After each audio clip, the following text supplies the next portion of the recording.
What's good, y'all? You know what I'm saying? Finna get into this motherfucker right here. This 19-year-old going crazy and shit.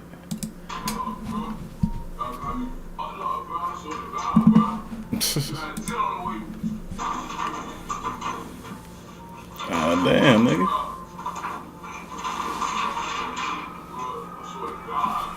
Just 19 years old, Caleb Hayward managed to stay composed through much of his questioning. But composure only lasts so long. When he came to understand how drastically his life was about to change, his calm unraveled into a complete breakdown inside the interrogation room. This is one of the most shocking cases I've ever come across.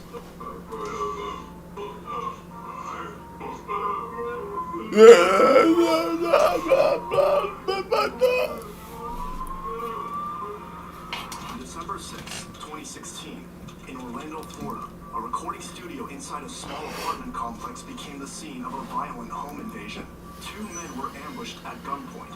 One was shot in the arm, the other in the chest, narrowly surviving. Both victims claimed the lead gunman was someone they knew from the streets, a 19-year-old who went by the name Glow. Just 6 days later, on December 12th, another shooting took place. This time on Rosewood Way, a man named Terrell Radford was robbed at gunpoint and shot in the hip. He lived to identify the shooter, and once again, the name Glow came up.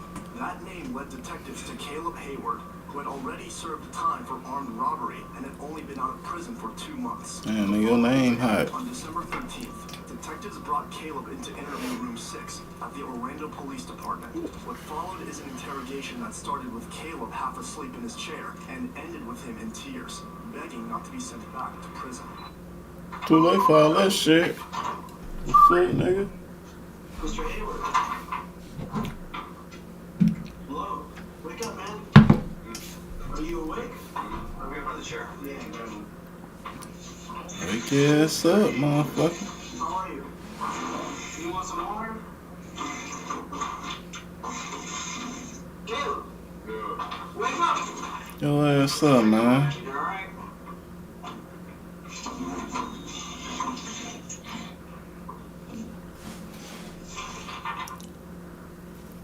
Caleb! Are you awake, man? I brought you some water.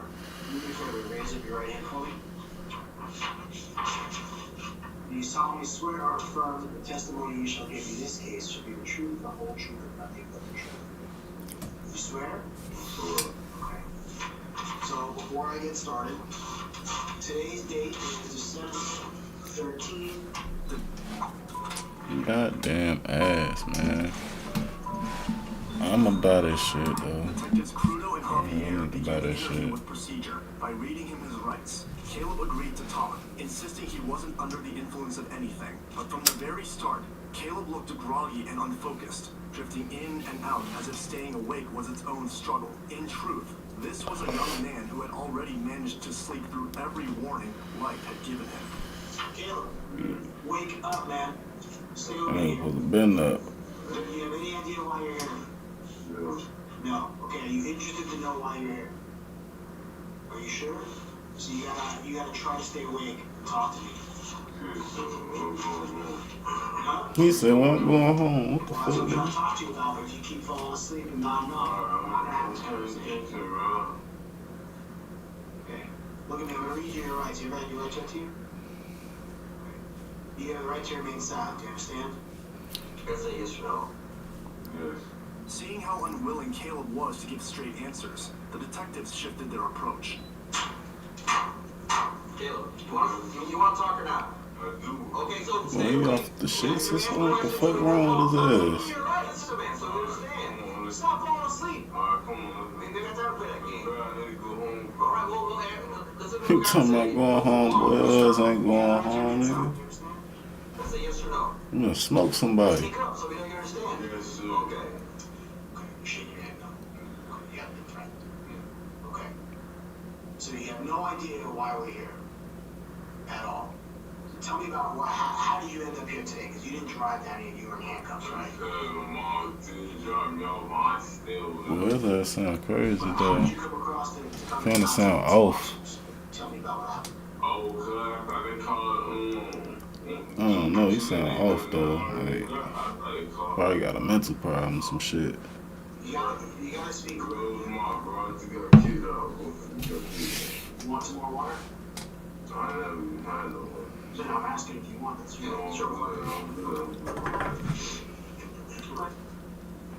Listen, man, we're gonna cut to the chase.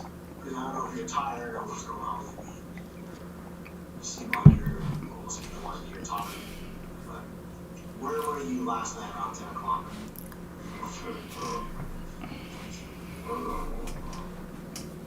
Uncle's house? Interrogations aren't just about asking questions. They're about strategy. When a suspect won't cooperate, detectives know the fastest way to break down those walls is with hard evidence. So they put aside the small talk and laid out the evidence they had gathered in front of Caleb. You recognize this? It's a Facebook page. Snap like true. I was told it's your page. Well, your name and your phone is connected to that page. Your name's actually there, Caleb. Right in the URL. And your phone number comes back to that page as well. What's that?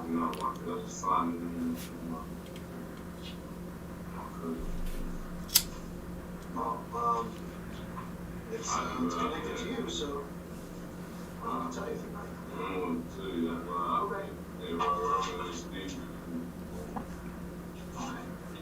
Well, here's the thing. So last night, there was a guy Rosewood Way walking from the 7-Eleven, walking along Rosewood Way.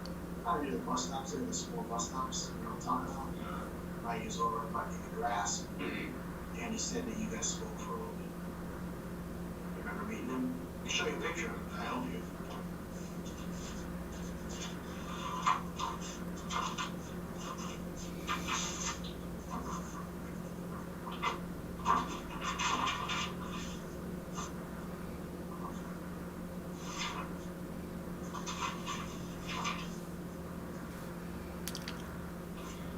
Remember seeing that guy last night?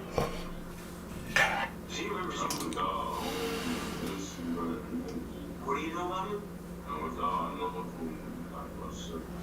What's his name? He was my homeboy, but I know for a long time. How long is a long time? Because I showed him a photo lineup, like 6 pictures, and he picked you out immediately. As soon as he saw you, he was like, boom, that's the guy right there. The moment detectives told Caleb he could be positively identified by the victim, everything changed. His carefree posture, characterized by slouching in the chair, loose movements, and rocking around, was gone. Shot him in the head, took his wallet, took his phone.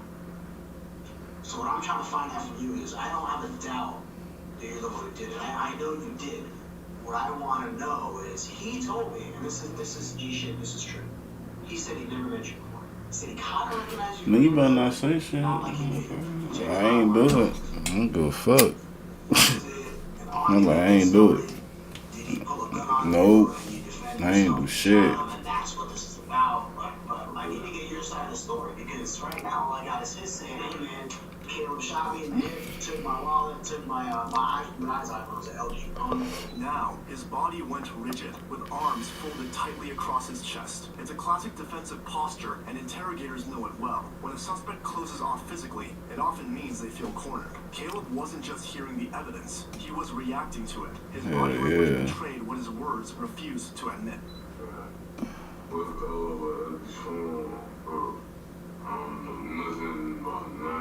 Is there any way you can work on helping me get his phone back or the wallet? Man. It's an LG. You know the brand of the LG.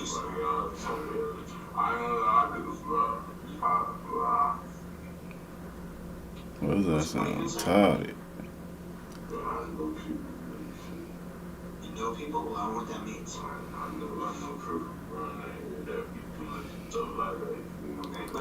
Look. He said it was you, not other people. So why? Answer this question. Why do you think you got on? I necessarily know what I'm doing for it. I picked up my line, I bet it was lined up. It wasn't me to try to solve it. Okay, but in this this case, this isn't the only case over here. But you just told me, you just said on the record. Yeah, I know. Oh, finish. You just said on the record that you know that guy for several years. Seen him a bunch of times. If that's what you're telling me, the idea that he mistakenly picked you out, that doesn't add up because it's not two random people that never seen each other. You've seen him a bunch of times. I've been working with my friend Joel here for years, 12 years now. If Joel dropped me, I know who it was right away. There's no doubt in my mind because we know each other. So just like you and this guy, his name is Terrell. You and Terrell know of each other for several years. This is your words. You said it. I didn't say it.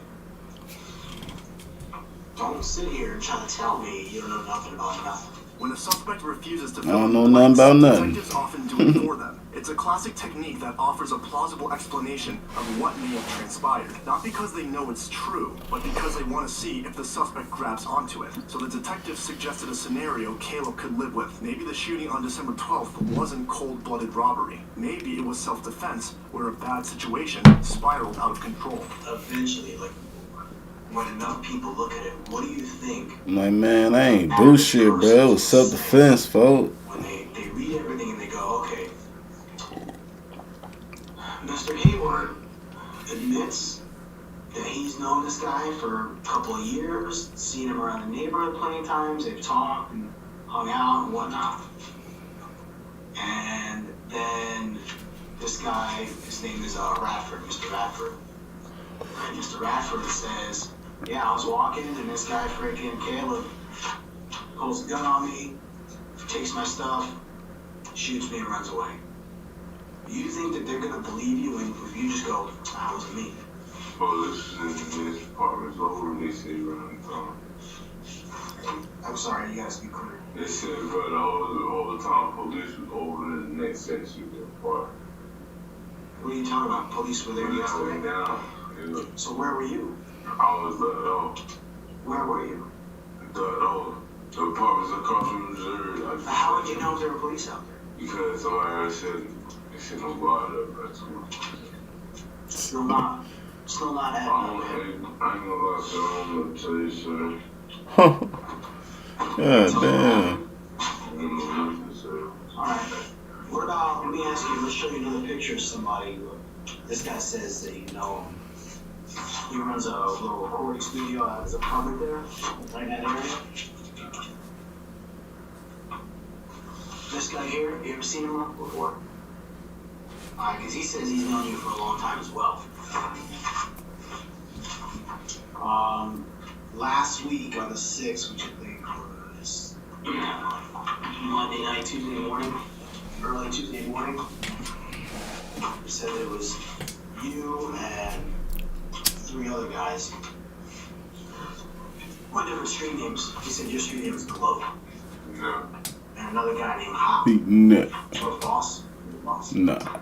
Went to his apartment. Bro, no. I don't know what you talking about. Shot them, took all the recording equipment. But it's the same thing. Here's the thing. He told me both those. There's 2 victims in that case. They both said that they've also seen you around with like acquaintances. They know you first date, but they know you would date. You just I see whether people are around. Okay, but here's the thing. You're Caleb Hayward, right? Yeah, you. Okay, the phone number. They actually had your phone number in their phones. I searched your phone number. The service provider is Metro PCS. According to Metro PCS. Yeah, they still got Metro PC. Fuck. God damn ass. With 2 separate victims pointing to him without hesitation, Caleb had nowhere to run. Instead of facing it, Caleb tried to create distance. He claimed his relatives borrowed his phone, that anyone could have used his Facebook page, and that he didn't even know the men from the recording studio. So when they give you the phone number because they remember your number, actually one of the victims, you once borrowed his phone to call your phone because he lost your phone. I don't know if you remember that a couple weeks ago. This guy's name is Nicholas. Nicholas King, little guy, little small guy. This victim's name, his name is Nicholas King. So he said that one time you guys were hanging out in that guy Leroy's apartment, You can ask him, hey, can I borrow your phone? I don't know where my phone is. You called your phone from his, trying to find yours. So he actually, and he was right, because I looked at his phone, and sure enough, he had your number in there. So I got this guy, Leroy, giving me your phone number. The other guy didn't know your phone number, but it was in his phone. Same number. I checked with Metro PCS. Metro PCS goes, yep, it belongs to this guy, Caleb Hayward. Right? And then I show them pictures of you, and they both identified you. Just like the guy last night also identified you.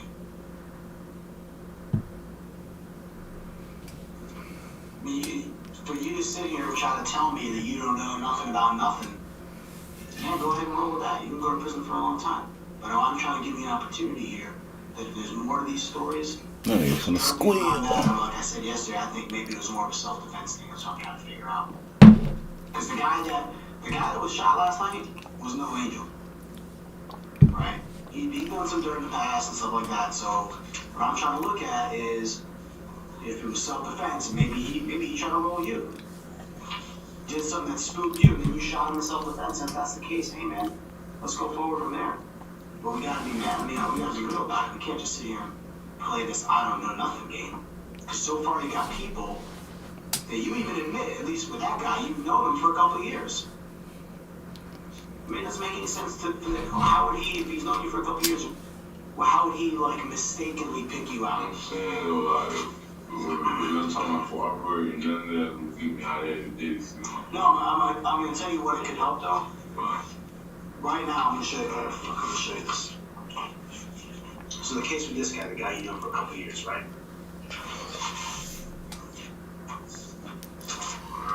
Yeah, pay attention, don't go back to sleep. Nah, bro. You see this right here? Look at this. Whose information is that? Because your mom's address, right? Your Papa? That's your social. I'm on here to read this right here. Read the charges. What's that say? Right there.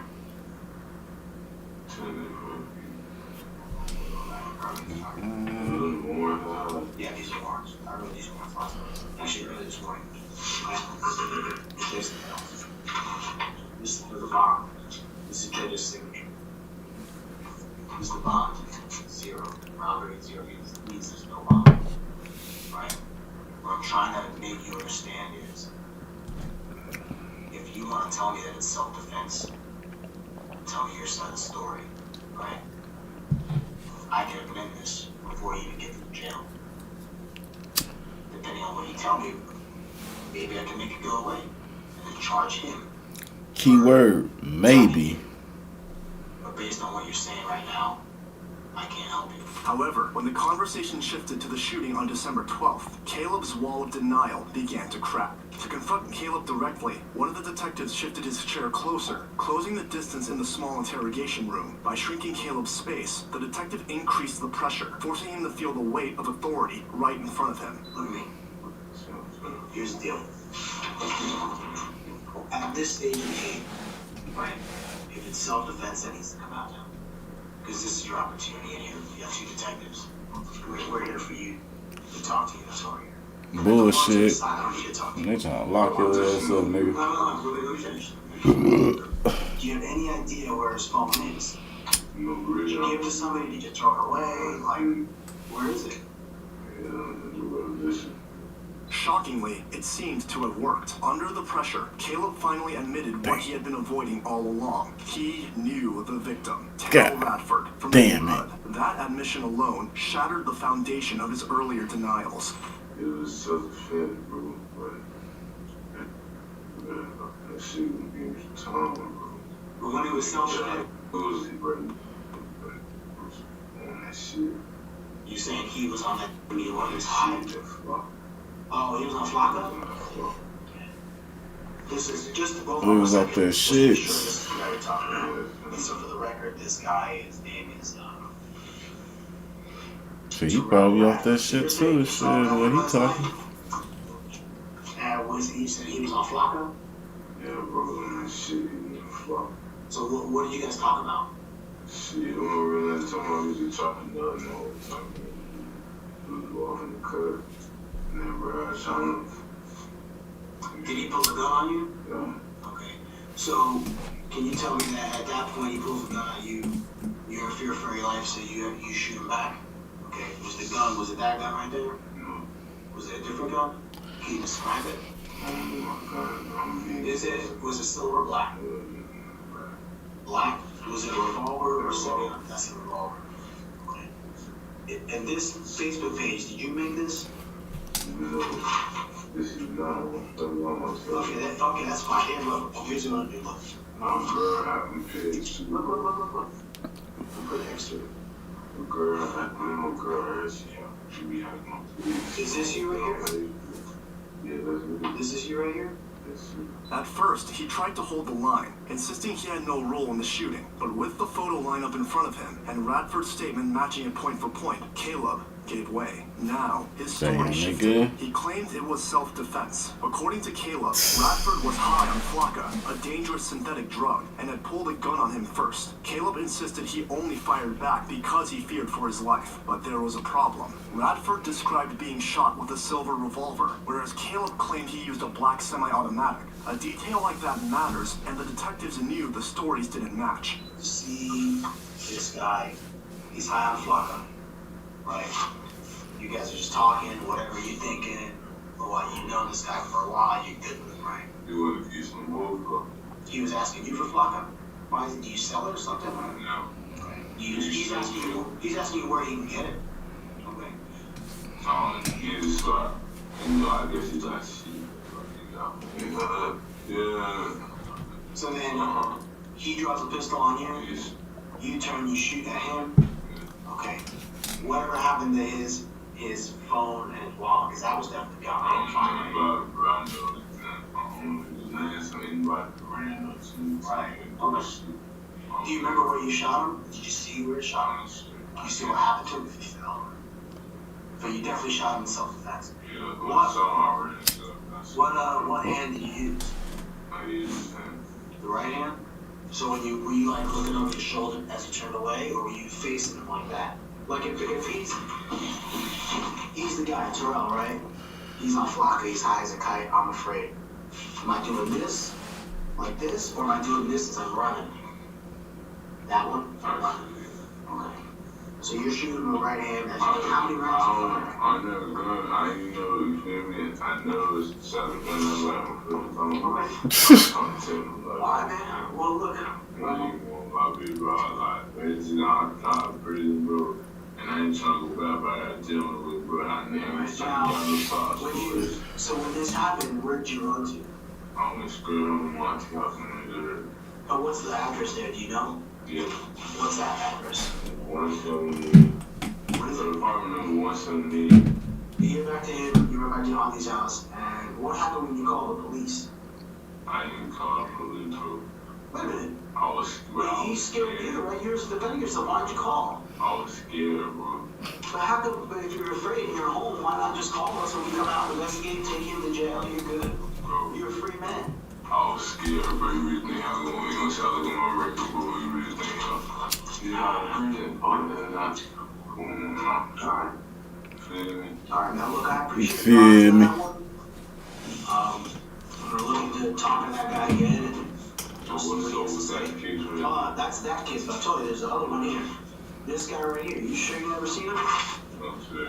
Caleb did not seem to give in. He refused to say where the stolen phone or wallet had gone. He wouldn't give up the name of the gun's owner, and he kept circling back to the same tired excuse that other people might have been using his phone, his Facebook, his accounts. But when it came to the home invasion a week earlier, Caleb stood his ground even harder. No matter what evidence the detectives laid out, he denied it flatly. He claimed he didn't know the victims, hadn't set foot in the recording studio, and had no role in the shootings that left 2 men bleeding on the floor.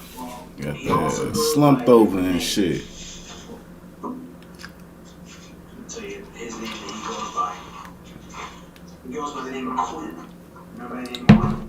Who owns a recording studio out of his apartment. He's got a little apartment right there in the apartment there. Yeah, I don't know. So late Monday night, which was the 5th, until like early Tuesday morning, but like late Monday night, right around midnight at 11:30. You remember being in that apartment complex there? So Quinn and this little guy Nicholas been living there as roommates. Quinn uses his apartment as like a little recording studio. He had a bunch of recording equipment and all that kind of stuff. And he said that, so they both said they had known you for some time. Quinn had known you for a couple months. Look, Nicholas showed me his phone. He gave me consent actually to look at his phone. We have his phone in evidence. And I was able to go into his phone. Quinn remembered your number, and he said that your number, I'll show you my notes. He said, oh, his number's 407-284, something. Said I'm born on my phone, calling my shit yesterday. My brother has my phone more than I do. Listen, but this happened back in the 5th or 6th. Like late in the 5th, early in the 6th is a week ago. It was before you lost your phone. You said you just lost your phone. Yeah. Right, this is a week ago. This is I'm last night. gonna tell you, bro. It'll be so good just a week ago. Who is your brother? My brother. I'm always using my phone. Yeah, you just said you got a phone. Okay, well then here's the thing. For detectives, this was the familiar crossroads of an interrogation. When a suspect won't budge, there are usually only two explanations. Either they truly had nothing to do with the crime, or the truth is so devastating that denial feels like the only safe option. In Caleb's case, the evidence left little doubt which it was. This case here is a home invasion, and it's also attempted murder. But 2 charges on that one because you have him. He told me you shot him in the arm. The other guy said you shot him in the chest, but it was on an angle. Yeah, I'm following up on something that happened back on the December the 3rd over at the Village Springs apartment, right down the street there at Taylor Lane. Found you met a gentleman at a bus stop back on November 23rd. You and him struck up somewhat of a, casual conversation, relationship, and you set up to meet on the 3rd. It's 2 roommates. You also had your phone number on your phone. So when I even called it, and I know you answered the phone. Remember that? A few days ago? I talked to your grandmother and your mom. Yeah, that was that was you. You said your name was Steve. So, and the guy that said that you told this guy, last name is D, Sean, so you referred yourself as Steve as well. That's him. Remember him? Remember you? So, in his room, you met up and went to his apartment. You were late. And Sean said that he just went to sleep, and when his roommates came back from work, you were waiting outside, and you let him inside the apartment. And that's when everything happened. Oh, there's proof that. What's that? Where proof that, bro? What, that they said it was you? You remember? Yeah. God damn. So you have to be prepared. Detectives pressed him on one detail Shit, in particular. man. Why? Shit. During the previous call, he had answered the phone as Steve. Caleb brushed it off, saying he had been nervous. But to the detectives, it sounded less like nerves and more like a suspect twisting himself in knots to stay one step ahead of the evidence. My older brother, homosexual. You got a whole bunch of Homosexual. labels. We sell clothes. So I might know one of them. Who's your brother? Hold on. Is it Jamal? Yeah. Who's you know a guy named Mustafa? The uncle or? Yeah, go on. Who is he? Okay. Jamal, and what's his date of birth? How old is he? Is he older than you or younger? Younger. So how old are you? 19, 20 next week. So he's like 20, 21, 22? Does he live at the house with your mom and your grandma? It's somewhere real close to me. So eventually if I meet up with him, show my pictures, he's gonna tell me that you weren't the one that met up with him? Yes. How about his roommates? His roommates were home when apparently he was. I don't know about him, but I'm gonna say that now. To be honest about everything else, be honest about this. There's always more to the story. But that's what good for that, bro. I was dead serious, bro. So your brother did that one? No, with that, with the shit I'm talking about self-defense, that's dead serious. With that, I don't know what you're talking about. And I was wondering, I don't know what y'all talking about. The thing is with those other cases is that it's all it's all involving people that say they know you. Sensing his panic, the detectives tried a different angle. They offered Caleb another plausible explanation. Maybe this was all just a case of mistaken identity. Maybe the victims were scared, the night was chaotic, and they picked the wrong man out of a lineup. By suggesting this alternative explanation, they give Caleb something softer to agree with. A path that doesn't require full confession, but could still tie him to the scene. Tell me about prostitution, I don't get stolen car, I don't get any of that. I don't care. Especially drugs. Couldn't care less. Legalize all that shit, that's fine. One day they'll legalize weed, and guess what? 3 of us, 10 years, 20 years from now, when we're retired, we'll be smoking weed. How about that? Right? We'll look back on this like, and have a laugh. I don't care about it. As a robbery detective, let me explain something to you. Shit, let me get some drink. Right. Caleb lost control. Bro, dead ass, bro. Relax. Bro, I'm hungry, bro. I need something to eat, bro. Why didn't you say I something, don't man? care about nothing, bro. They already got me in. Hold up, bro. I got 10 on the way, bro. You're trying to send me back to prison, bro. They already got me. Hold up, bro. You want For real, bro. You can take a seat? Bro, no.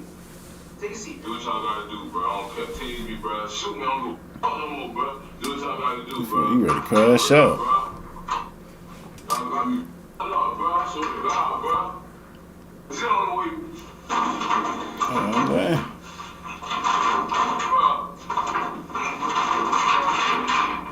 I swear to God, bro. Y'all got me. God, bro. I swear to God, bro. Awaken to a world of wonder in Final Fantasy XIV Online. He thrashed in his chair, slammed against the walls, and shouted profanities that filled the small interrogation room. Then came the breaking point. Caleb's defiance quickly gave way to tears.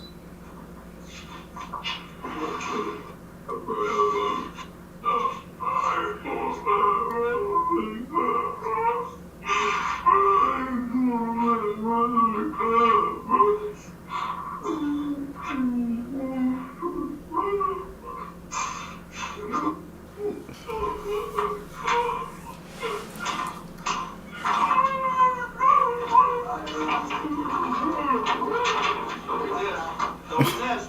No, bro. Don't resist. Yeah, bro.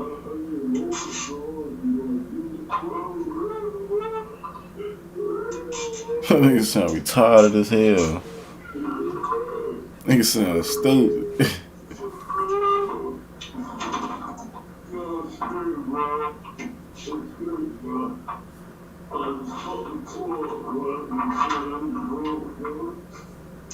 Hey, Caleb. Listen, man. Caleb, listen to me. Caleb. You want to get out of here? Can you work with me and stand up? Hey, sit up, man. Sit up. I'm gonna help. Sit up.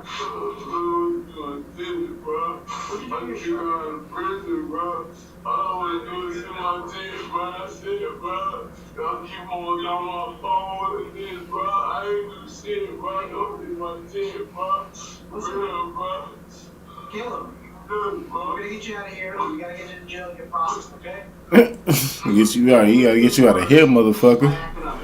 What you talking about? Yeah, he gotta get you out of here. Shit, you going to jail though?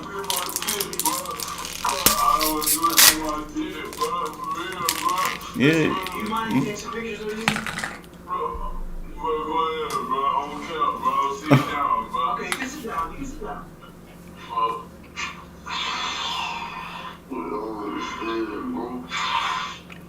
Understand, bro. Caleb? C-A-L-E-B? Yeah. Last name? Caleb H. Walker. I got more case information. Okay, so who mind you have? What's your name? Bro, take pictures for, bro. Y'all laughing, bro. Ain't funny. We trying to get you out of here, man. Right, trying to get you out of here, shit.